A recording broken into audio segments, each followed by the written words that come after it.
Guys, I'm back with one more video. Sometimes I feel very proud to be standing in front of highly experienced professionals in the IT field, guys. వాళ్ళెవరో కాదు నా క్లాస్మేట్సే.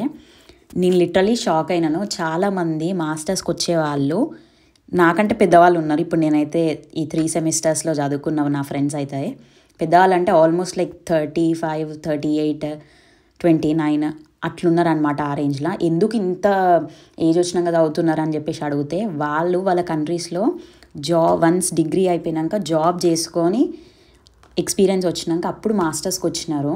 So ఇప్పుడు నాకు ఒక doubt వచ్చింది.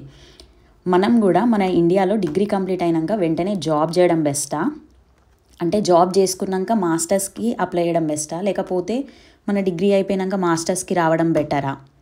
So దీనికి answer వచ్చేసి, so ఎవరైతే ఈ సిచ్యువేషన్స్ గో త్రూ అయినరో వాళ్ళకి బాగా తెలుస్తుంది. కాబట్టి మీరు ఒకవేళ ఈ వీడియో చూస్తే కమెంట్ బాక్స్లో అయితే మీ సజెషన్ ఇవ్వండి. సో దట్ అప్కమింగ్ స్టూడెంట్స్కి అయితే ఈజీ ఉంటుంది అండ్ వాళ్ళకి ఫుల్ హెల్ప్ చేసినట్టు ఉంటుంది. డైరెక్ట్గా మనం మాస్టర్స్ జాయిన్ అయినాక చాలా నేర్చుకుంటాము. నేనైతే ఫుల్గా నేర్చుకున్నాను. ఎందుకంటే యూనివర్సిటీ మనకి ఏం నేర్పియది, అన్నీ మన పైన దోస్తుంది. అసైన్మెంట్స్ అన్నీ మనమే చేయాలి. సో మనం ఖచ్చితంగా నేర్చుకుంటాం ఏదో ఒకటి మాస్టర్స్లో.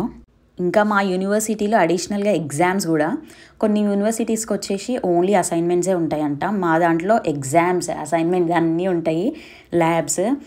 సో మీరు జర మాస్టర్స్కి జాయిన్ అయ్యే ముందు చెక్ చేసుకోండి యూనివర్సిటీ, ఎందుకంటే ఈజీగా ఉండాలి కదా.